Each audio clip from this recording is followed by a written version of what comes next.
it's not a label I would have put on myself for years and years and years, and it's only in the last few years that the label has suddenly attached itself to me, which has surprised me.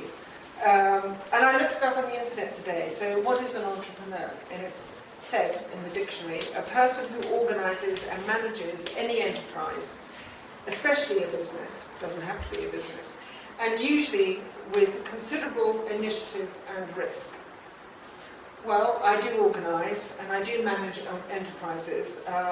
They are businesses but also NGOs, and I do take initiative and I take a lot of risk.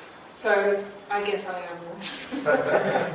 But it's an interesting concept because the world is a very different place from when I was your age. I'm now 56, so it is a good 30 years since I was sitting in your chair. I had never touched a computer. I first touched a computer at the age of 30, 31. So imagine a life like that. We didn't have mobile phones. It was very different. I was very fast on the calculator. I'm very proud about how fast I was on the calculator when I did the accounts for the companies. But it was a very different world. And interestingly, entrepreneur was just a word that was starting to filter into everyday life. Only just. It was on the edge of my understanding. And I thought it was only applied for people like Richard Branson. And even, I have to say, and admit, at the age of 25, I happened to meet Richard Branson's father. And he said, you may know my son, who's just started up an airline called Virgin Atlantic. And I said, no, who's he? Anyway, very nicely, I got an invitation to his island, and we went to stay there, which was great fun. Anyway, going back, am I an entrepreneur? As I said, I looked at the boxes, and I guess I do tick those boxes. So I will try and convince myself I am an entrepreneur. But the world is a different place. And when I was growing up, or at least had left university, was in my early adulthood, the tendency was go and do your travel, get that out of the way, and then you get a job and you climb up the ladder. That was the tendency. But of course, in the general economic environment worldwide, there's far less opportunity for that. There's more youth than there are jobs, and especially in this country, there's a lot of youth coming through into adulthood, and there really are relatively very few jobs for that bulge coming through. So there is a problem, which leaves one opportunity, and that's becoming an entrepreneur and creating your own work so I can see why entrepreneurism has become a job description. You know, in my day it used to be a doctor or a nurse or a lawyer or this or that, or as my father used to say, it's a bit of a dropout in my case, but now you can add, I'm an entrepreneur. Nobody would have said that in my days, nobody would have said that, but now all of you can say, even if you're not already, I'm a wannabe entrepreneur. So in terms of language, it's changed, and I think that's because the job market has changed over the last 30 years. And so I fell into it, and I'll go through my story, because that's one of the things that was asked of me to tell my story, so I'll go through my story, and you'll see how I just fell into it, and it was never, I want to be an entrepreneur. I guess at the end of my career, which is sort of now, I am an entrepreneur. So there we go. It goes the other way around.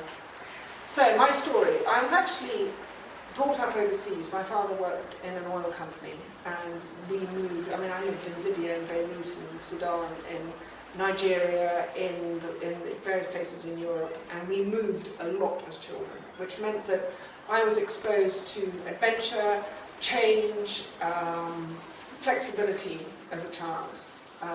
You know, to move country wasn't a big deal for me. We moved, I think in my first 25 years, we had about 18 houses, so a lot of moving.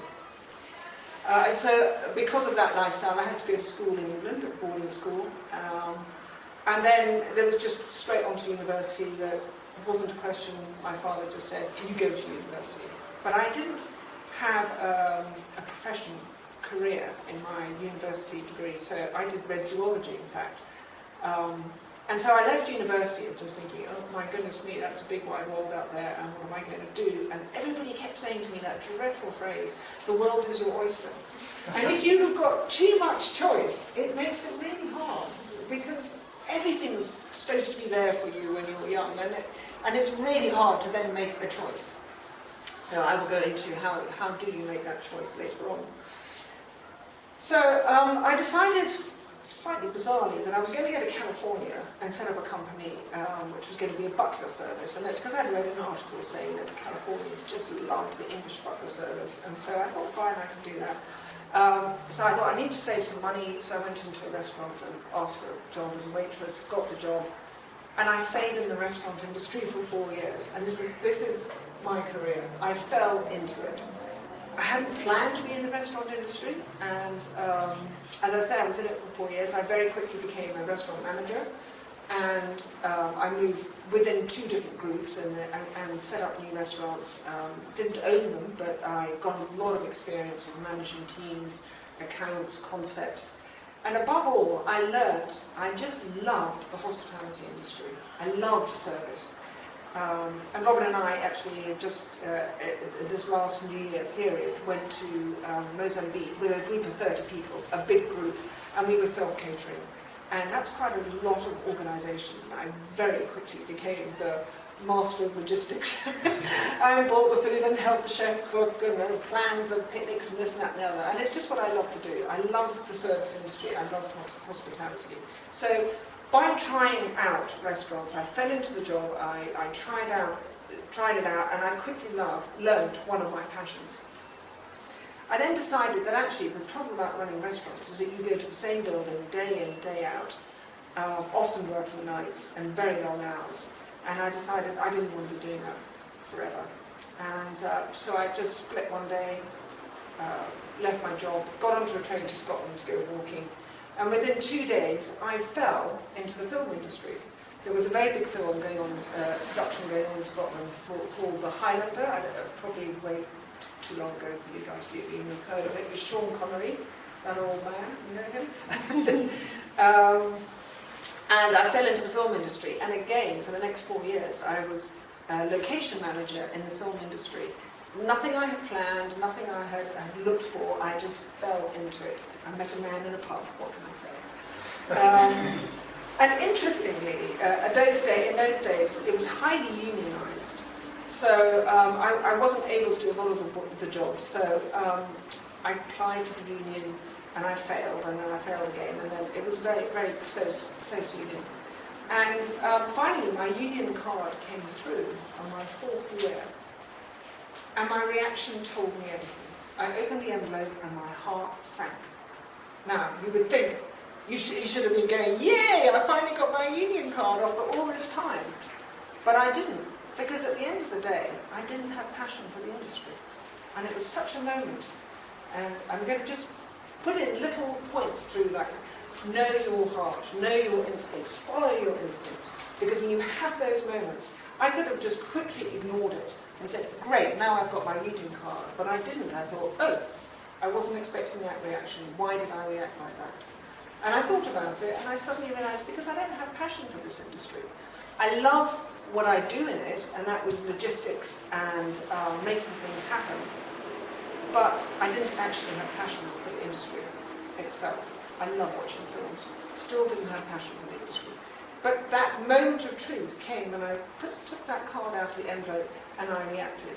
Or even on a day-to-day basis, you have moments of truth. And if you're fiddling around with your iPhone and this and that and whatever, you're probably not going to be aware of that moment of instinct that comes through and is telling you a message. So it's really important to be aware of those messages that come through from your gut instinct, especially as an entrepreneur, because so much of entrepreneurship is your gut instinct. So then I realised, okay, so I'm not in the right industry after all. I had this union card in my hand. I just threw it away, that was it. I just said, I don't know what's coming, but I don't want to be doing this. But about a month later, I got a message, a phone call from somebody who knew Robin Pope from a country called Zambia, and they were looking for a 6-month hostess and manager at his camp. And I thought, okay, I don't know why this has arrived, but I like travel, I love Africa, and I love the hospitality interest. I have no idea where Zambia is, and looked it up on the maps. Okay, it's there. And out I came. And again, what is the lesson here? When the opportunity comes, you just take it. You just don't know. You can't plan for that moment. You can't say, I'm going to get that opportunity in Zambia. I've never heard of the country. I've never heard of Bongohive safaris. But it just landed on my lap. And I thought, yep, let me try. It's only 6 months. If it's a complete disaster, it's not the end of the world. And off I came to Zambia in 1988. Who was actually born in 88? A few of you, I should think, but not many. Anyone born in 88? Oh yeah, one person. Okay. And of course my husband. So I arrived in 88. So if you look back about how I had arrived, I had zoology under my belt. That was my degree. I knew I loved the hospitality and service industry, which of course running safaris, you're hosting people, so that was very relevant. And I had run logistics in films, and I'm just going to go back to that, because when you're running a location for a big film crew in a big production, you know, it can cost anything between $150,000 to $250,000 a day to have all those people with all those cameras and all that equipment out on that location.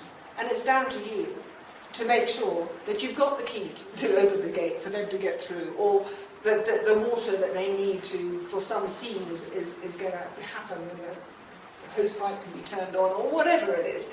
You know, you've got to make it work. You can't turn around to the production, the producer, and say, I'm really sorry, I forgot about that. You know, it's just costing too much money. And that was extremely useful when it came to running safaris out in the South Luangwa in the 80s. Trust me, it was remote. And this day and age where we have satellite phones and internet connection through satellite dishes, blah, blah, blah. You know, nowadays, I know at Bongohive safaris, they send an Excel spreadsheet once a week, and all the supplies are sent up in refrigerated trucks every Sunday. I mean, it's incredibly easy compared to how it was. It's still a very tough job. But in those days, we had very little communication. In fact, I had to radio Luxon, who was a T-boy at a travel agency, every day by this radio, and all it did was and I used to get so frustrated with this thing, because I'd come from London. I mean, I was expecting things to work, and they didn't. And so, you know, we were right out in the bush, and there was very little backup and very little service that got as far as that. So it was a wonderful experience. So I arrived in the bush, and it was camp building, and Robin had a 12-bucket camp, which was already successful, and he already had quite a good name out there, and he'd been a guide, I think, for about 10 years at that point, so it was well known internationally as well. And within about 2 weeks, it was an amazing feeling. I suddenly realised that the glove completely fitted me. I was more me than I had been me for my entire 30 years. It just was me. And when you get to that space where you know what you're doing is absolutely right for you, it's the most wonderful feeling. It's quite extraordinary. And you become such a sort of bigger, better person at what you do, because it just flows for you. It's wonderful. So I all hope you get to that very soon, because it's a great place to be. And I fell in love with Zambia. And then a month later, I fell in love with my boss. It took him 3 years to be persuaded, but we eventually married in 1990. And so, over the next, I would say, 15 years, 12 to 15 years, we had an amazing time building the company up to a one-bedded camp, to did 7 different operations in South Luangwa, plus we did tour ops through the country, and we sold more people, we brought more people internationally into Zambia than any other company in the world. So we did really well. And I'm going to talk you through some of the processes that got us to that level of success. Because in our field, we were very successful, and we won lots of awards internationally, and it was a great ride. So first of all, when you're looking at your startup, as I explained from my... Actually, I'm sorry, I'm just going to rewind a bit there. So I'm just going to finish off. So in 2005, we then started feeling, you know, we're too tired, we've done this, it's kind of we've peaked, our enjoyment is starting to go down, let's go out while we're going to school. And we found a buyer, and we gave them 3 years handover, and then we left 5 years ago. So we've been in Lusaka 5 years. And during that time, it wasn't just Robin Pope's fires. I got very involved in aviation, and I'm going to go on to that later. I got involved in an airline called, a startup airline called Airwaves. Trust me, none of you, don't ever go into aviation. I'm still in it. It's a very tough industry. That airline went bust, and that experience was horrific, and I'm going to talk about that, because you need to know when to get out. And it's a very difficult decision. But then I actually got into a partnership with Zambian Airways that lasted 2 years, and then I got into a partnership with Proflight. And I kind of took the tourism industry with me as I went through the airlines, and I've now been with Proflight since 2008, and it's a very happy relationship, and I'm shareholder and director, and that's great. But it is a very difficult industry, don't aim for that one.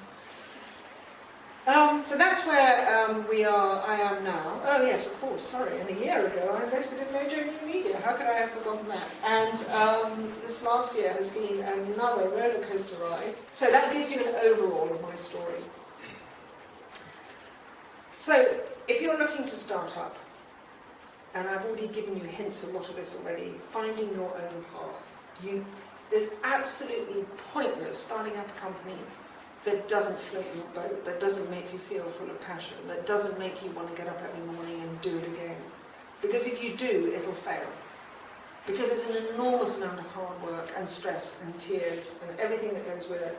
And if you're not passionate about what you're doing, you're not going to be wanting to put all that energy into it. It's a very energy-consuming process. So it's really important that you know that what you're doing is actually fitting you. And I would say that even if you're not setting up your own company, and even if you're just getting a job, I would still say the same. I mean, I've been extremely lucky all my life to be happy to get up and do what I'm doing. And I know that some people don't have the fortune to do that, but if you have the opportunity, even if you're getting a job and you're an employee, please enjoy what you're doing. Because otherwise you're just burning up time. And life's too short for that. Especially when you get to my age, life seems much shorter than it is when you're your age. So as I said before, be open to what comes towards you. Opportunity comes. And opportunity comes to people who are open to it, who are constantly having their antennae out there, who are looking. Not people who are closed and sort of uni-focused and have already decided this is my only way. You know, if you don't leave space for the universe to surprise you, your life will be done. So leave that space for surprise, leave that space for opportunity. Make sure you have a positive outlook, which takes work, trust me, it does. But then your opportunity will come your way. And it'll be the most unexpected places where you'll suddenly meet someone and you just click with that person. And yeah, I met John Wanzer in a meeting with about 20 people. He was late for the meeting and I was chairing the meeting. It was like, who is this young man who's so late for my meeting? I was absolutely furious. I almost told him to leave. He said, sorry I'm late, but it was the birth of my first child today, and he's only just been born, but I rushed to the meeting and it was like, what are you doing? Get back to the hospital. And strangely enough, that was 4 years ago today, because it's Taffy's birthday today, so 4 years ago today, that John and I met. And at the end of the meeting, he walked me, we were down in Kara Road, and it was about 11 o'clock at night, and I needed someone to walk me to the car, and he volunteered. And we stood outside the car and talked for 45 minutes.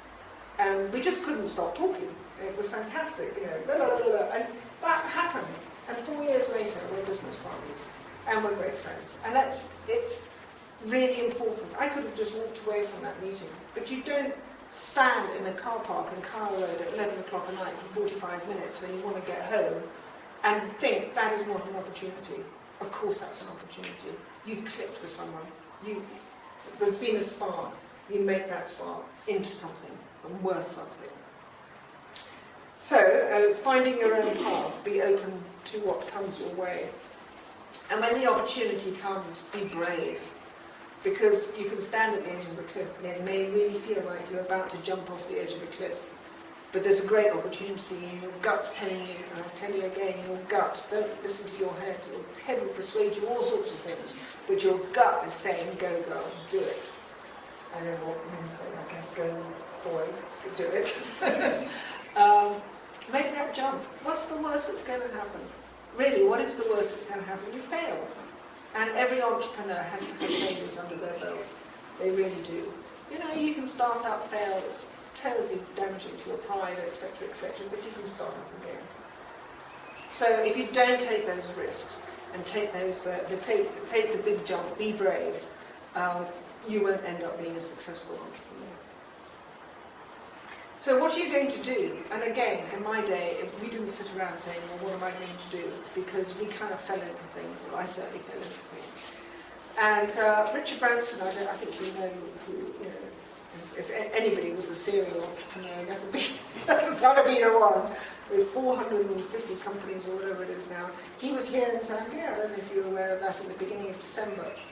And in his speech, which I was very privileged to be attending, he said, in your daily life, there are things that irritate you. That's an opportunity. So you're standing in a queue and you're thinking, blimey, why is this queue taking me so long? You're a customer and you're frustrated with the service. That's an opportunity. Go and set up a better service. You are, whatever it is you're doing, you're trying to get your internet thing sorted. You're trying to find a web designer and they keep letting you down. It's an opportunity. Any frustration in life is an opportunity. And that's something he said to me, and I thought, I'd never thought of it that way, and I thought it was a very intelligent and relevant thing to say. So I've been sort of noting, as I was driving into work, to Mojo, which I was doing every day in January and February, I was noting that at crossroads, in the morning, people are now standing there with breakfast for you to buy. So somebody saw an opportunity. They thought, okay, all these people are queued up. They probably thought, damn, I'm too late for breakfast. I've got to get in the car, rush to work. And now they're selling breakfast. You can just buy a hot bun. I guess they're hot because it's in tin foil. A hot bun at crossroads as you're queuing up for that stop, four-way stop street. Somebody saw that opportunity. And now, it started off with one tray, it's now 3 trays. So somebody is doing well. And that's a moment where someone could just say, you know, they were probably in their car thinking, oh, I'm late for work again, I didn't have time for breakfast. I wish somebody was standing here giving me breakfast. There's an opportunity. So you need to be looking out for opportunities all the time as potential entrepreneurs. And to be an entrepreneur, and I've already said this, you need to initiate and you need to take risks. So to initiate means you go from 0 movement forward, complete inertia, to the whole company moving forward. And a friend of mine likened it to you're the pilot of a you're a pilot of a jumbo jet or a 747 at the end of the runway. And you've got the whole runway, you've got to get the company off the ground and you've got to put full throttle on, and that plane has to gain momentum and gain enough speed to get off the ground and fly. And as you're trundling down that runway, gaining speed, hoping it's going to take off, it seems like a long time. And you have to be brave, you have to initiate, and you have to take risks. And I've already discussed, you must love what you're doing. And you need to be very clear of why you're doing it, and then work out the how later.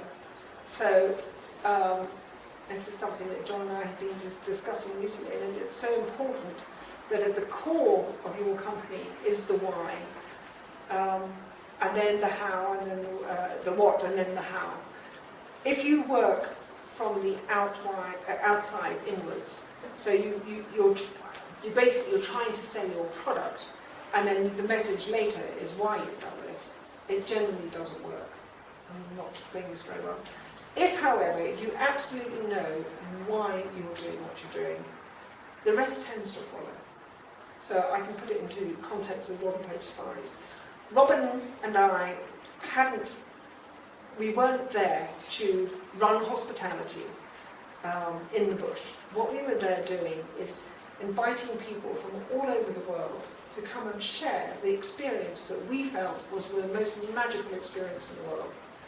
We were inviting people to come and explore nature with us, and we hoped that they would then take a bit of that sort of marvel in the nature back to their environment, drop it in their ocean, in their pond, wherever they lived, and the love of nature would spread out. That was why we did it. That was our motivator. It wasn't about getting bums on beds. It wasn't about just selling hospitality. It was about because we believed in what we were doing, and we really wanted people to come and share nature with us because we loved it with a great passion. So we were selling the why and not what. The what was how big the tent is. Do you have one hand basin or two hand basins, and are they brass taps or are they chrome taps, and how many, how thick are your cotton sheets, and that's all the what. If you go out into the world and try and sell all that, you're not going to really get anywhere. If you go out into the world and say, we have this most amazing bit of bush that we'd love to share with you, please come and join us. People go, oh, that would be interesting. You know, do you see the difference there? If you just try and sell a product, it's going to be a very hard slog. You have to sell the magic. And the magic is the why. That's why you're doing it in the first place. You feel that magic about what you're doing. So you have to persuade other people. So focus on selling the why and not the what. I hope that's clear now. So know who you are. This came across to me quite clearly about 8 years ago. You need to know if you are a solo player or a team player. There are many people who go into entrepreneurship and they just don't want partners. They obviously they'll have employees, but they like doing their thing.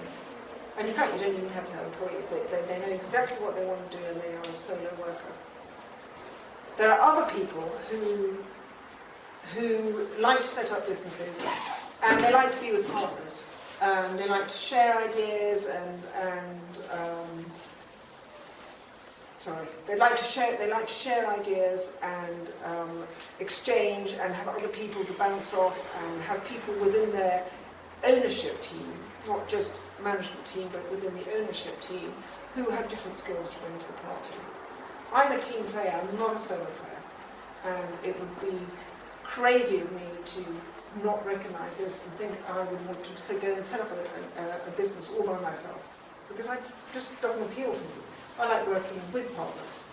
So it's something that really, before you set out on a journey of entrepreneurship, you need to understand who you are. And are you a soloist, or are you a team player?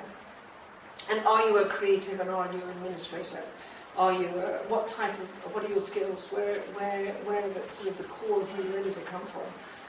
So if you end up with 5 total creatives setting up a company together, I suspect they might run into trouble quite quickly.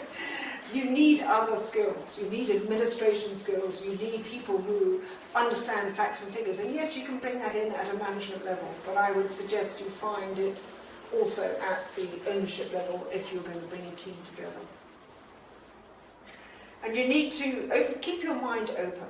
I mean, I am learning more about running businesses at this point in my life, having done it. I never attended a single talk or read a single book or had a single day's course on how to run a business. I just, as I explained, just kept falling into things and just used my common sense and my initiative. But I really now enjoy reading books and watching videos and learning about all these things that I've been doing. And people will done a huge amount of research on all these things, which I think is very interesting. I look back over my years, and I rather wish that I had spent time reading books and looking at videos and learning through other people's experience, rather than just working it all out for myself, which is kind of what I did. So before you start a company, you obviously need to plan, but my advice would be don't over-plan. Don't go in with no plan, but you could spend days and weeks and months making the most incredible business plans that have all these charts and colours and graphs and long explanations that nobody will ever read. And trust me, you will never achieve what you've planned out in your, never, what you planned out in your business plan. And I was thinking about it today when I was thinking what I was going to say today, and I realised I never completed a business plan. I've started many, but I get so bored writing them. I move off and I've never actually managed to complete one. So the only time you really need to complete one is if you need to raise money from the bank or raise funds from some formal body. But, you know, in all my years, I have tried to write them, and I just think, you know, I'm too bored with this, and no one's ever going to read it, and I'm never going to achieve the goals that I'm going to set out for myself. And trust me, I have read many business plans, because I'm constantly being asked to invest. And I look at people's predictions, and I think, really? I mean, have you actually run this before? Because I don't see how you're going to get those to that level of turnover in 2 years. I just don't see that coming. And that's happened again and again. And I just see people look, you can make anything look good, you know. It's the doing that matters. So don't over-plan. You have to have a plan, but don't over-plan. And have a long-term vision. Don't just follow your nose like I did, because that perhaps is a mistake.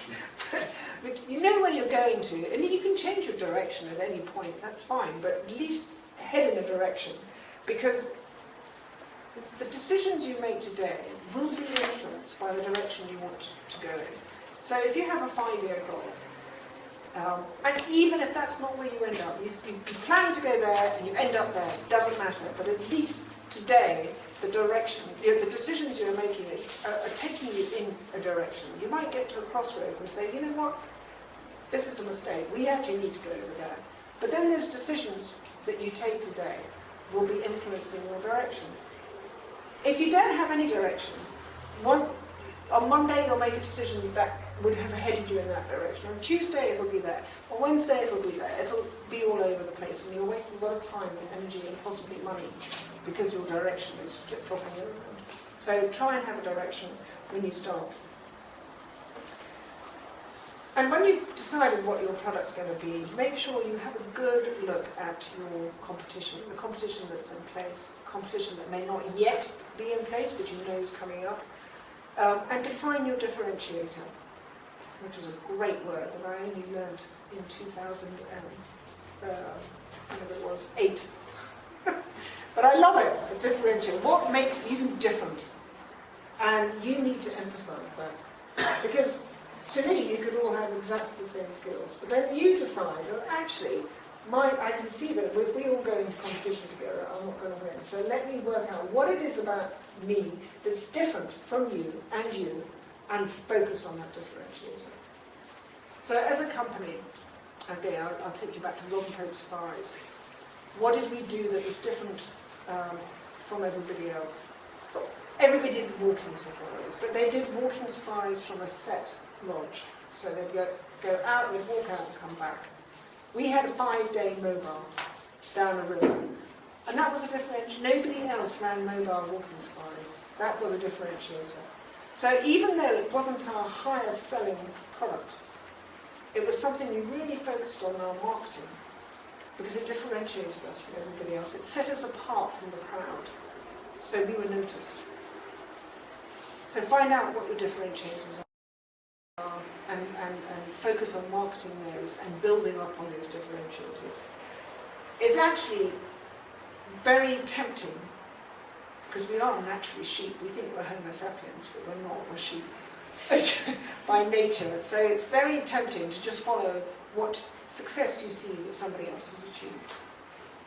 But instead of everybody going in the same direction, which will make it very hard for you to stand out in the crowd. Just go off in a slightly different direction, stand aside from the crowd, and your differentiator will then mean that you'll be more successful, you'll be more visible. So you understand what I'm saying there, yeah? So if you are deciding you're not a solo player and you're going to start employing people, we're going to talk now about how you build a team. Our motivation, as I said before, the why of why we were in the bush was lifestyle, and we loved what we were doing, we loved living in the bush, we loved sharing it with everybody. And to be honest, our motivation was not the bottom line. It was not how much money we were going to make out of this for many years. And so we hired people who we could have fun with and we could create a wonderful family atmosphere with. And at our height, we had 135 people working with us. And it was an amazing family atmosphere. It was such fun. We just had a really, really brilliant time. So creating that family atmosphere is something I highly recommend. We have it at Mojo. And it makes life, I mean, things can be tough, of course. Any business can be tough. But if you're a family who actually love each other and are prepared to support each other on a personal basis, it makes the fact that you're spending a third of your life as an employee and as an entrepreneur, probably a lot more than that, of your time in this environment, make it a nice environment with fun people and good people that you actually enjoy being with. So you need to hire people who can believe in what you're doing and what you believe in, and the why of the company, as I have said. And when you're doing that, when you're in the process of hiring, you need to look at them and you think, do they have the right blood? Can they possibly have Mojo blood running through them? And actually with Mojo it's very easy. You know very soon whether someone's got Mojo blood or not. But it's really important to have that running through your mind while you're employing people. And make sure that your key managers around you are very effective people. It's not worth hanging on to ineffectual people. So if they don't turn out to be effective, and trust me, we all make mistakes when we're hiring, don't hang on to them. And make sure you have a good mixture of what are known as hats. So you have the organizer, and the creative, and the sunny personality, and the peacemaker. You need different types of people. And of course, in an industry like the creative industry, you're going to have the tendency that you're going to have more creatives. And in fact, we analysed this in Mojo in December, and 70% of the people in that room were creatives, the red hats.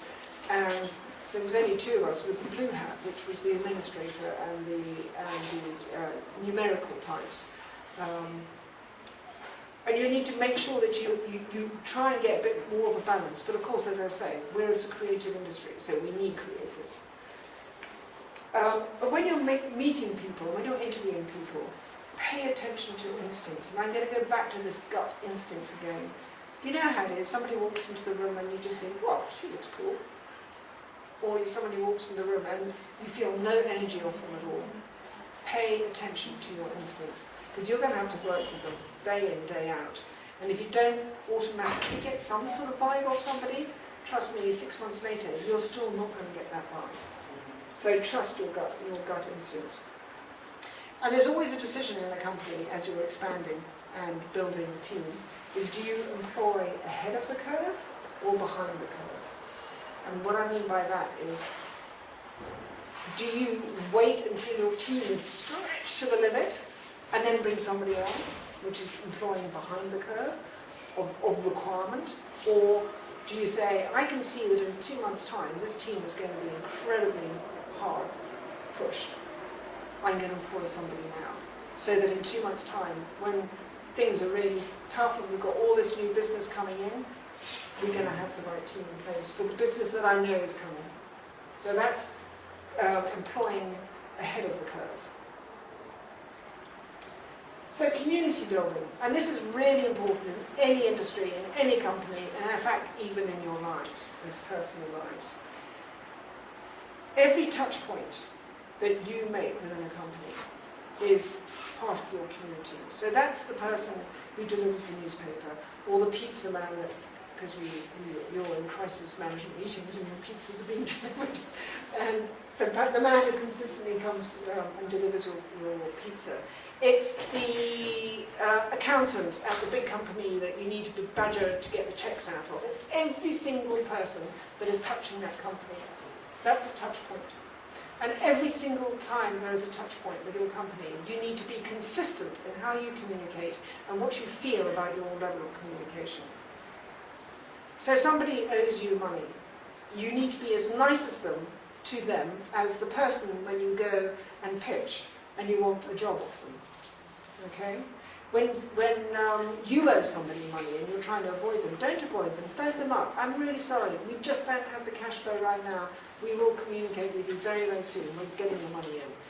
Every time you make a touch point with anybody, you need to have the blood of that company as you make that touch point. Very important. Something we did really well. I'm very proud about how we did that. Every single employee at RPS, that's 135 people, got that. So every time a gardener, a waiter, a driver communicated with a client who may have been a lawyer from New York, and these were guys who came out of the bush in Fui, so, you know, completely different cultures, our guys were brilliant. They just gave RPS, the Robin Pope Spies field, they just gave it, and that's one of the things that was key to our success. So building up that whole community around you and making sure all your touch points are consistent is very important. I also felt that in my individual experience, especially at Robin Pope Spies, I had 4 very key people who I considered to be pillars in my life. So I recommend you find them. They weren't people within the company, they were people outside the company that I knew I could pick up the phone to 24/7, and they would always be there for me. But they were professional relationships. Actually, they all ended up being friends, but they were professional relationships, and they were absolute pillars for the period that I was there for 22 years, and have remained great friends. And that's very important. Choose your pillars carefully. Make sure they're there for you for the right reasons. And it'll happen naturally, but invest in those pillars, invest your time, invest into that relationship. Networks are vital. So, you know, you need to be building now, all the time, networking. If you don't have a card, get your card printed. Wherever you go, you just constantly need to be networking. You never know when you're going to need those people later on. Never burn a bridge. So you've made contact with all these people, you have this big community, you're doing wonderful touch pointing with them all, and then one day you start having a row with a company or an individual in the company. You don't know where that individual is going to end up. They might end up being the marketing manager of your next big company that you want to work with, and now you've burned a bridge, and now that's not going to work. So it's really important. You never burn a bridge. If you feel that a bridge is being burnt and you're going down the wrong track in a relationship, put a lot of effort in to make it right. It's worth it. I always say make friends with your competition. Know your competition. Be part of their lives as well. And in the sparring industry, this worked incredibly well for us. I said I wasn't going to do it now. I can see I'm easily going to do it now. This worked incredibly well for us, and we did a lot of marketing Zambia as a destination with our competitors within groups. And you know, you're part of an industry. Whatever industry you end up in, you be part of that industry. There are always associations within an industry. Be part of that. Be proactive. Know your competitors. It actually really helps you build. You're stronger as an industry if you all know each other and understand each other. People think that if it's better to disassociate with themselves from competitors, and I completely disagree with that. In my experience, know your competitors and make them friends.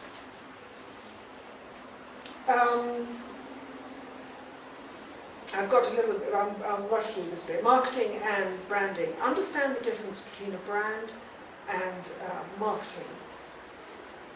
A brand is a promise that we make. And in fact, it's the customer that defines how good your brand is, not you. You can't plan your brand. You can't decide what it's going to be in terms of success. It's your customer who makes that decision. What you do is make a promise to that customer. I promise, I'll take Mojo New Media. I promise that Mojo New Media will always be the creative and exciting experience if you're looking for a creative experience. I haven't said that well, but you know what I'm saying. And that is the promise we are making. So the brand is every time somebody interacts with Mojo or even sees any of Mojo's work out in the environment, they can see that we've kept that promise. That it is exciting and it makes your heart beat and you think it's really amazing stuff.